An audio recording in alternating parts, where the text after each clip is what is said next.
Bonjour, je vais vous parler aujourd'hui du campagnol terrestre.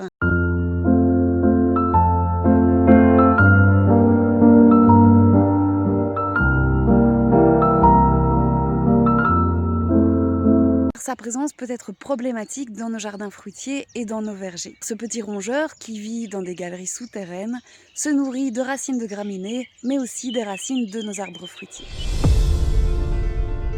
Le campagnol terrestre étant particulièrement à l'aise dans les hautes herbes, car protégé de ses prédateurs, la gestion de l'enherbement est une des clés de réussite de votre verger.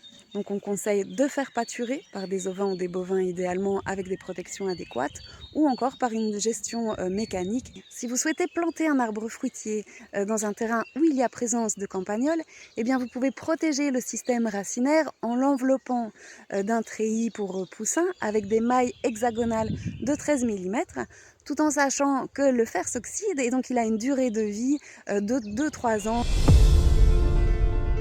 Vérifier si je trouve des monticules de terre comme ceci, qui pourraient être confondus avec des taupinières. Si les tertres sont disposés de manière anarchique et non pas rectiligne comme la taupe, en creusant, je me rends compte que le trou est plutôt oblique et non pas vertical.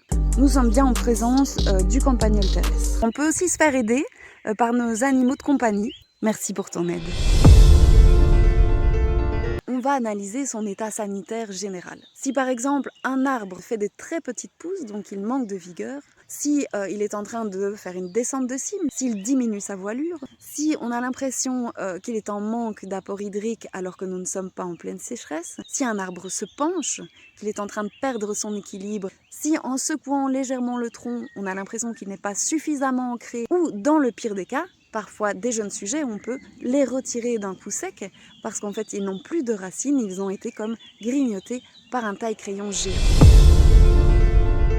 Je ne voudrais pas diaboliser ce petit rongeur, car si les populations pullulent aujourd'hui, c'est évidemment parce qu'un déséquilibre a été induit par les activités humaines. Nous n'avons pas laissé place à ces prédateurs naturels, qui sont le loup, le lynx, le renard, les rapaces diurnes et nocturnes, ainsi que certains mustélidés. Je vous conseille d'attirer ces prédateurs. Vous pouvez, si le lieu s'y prête, poser des nichoirs à rapaces, en tout cas des perchoirs, et vous pouvez apposer des tas de pierres et de bois pour attirer les mustélidés. Je vous souhaite une bonne plantation et bientôt une bonne récolte.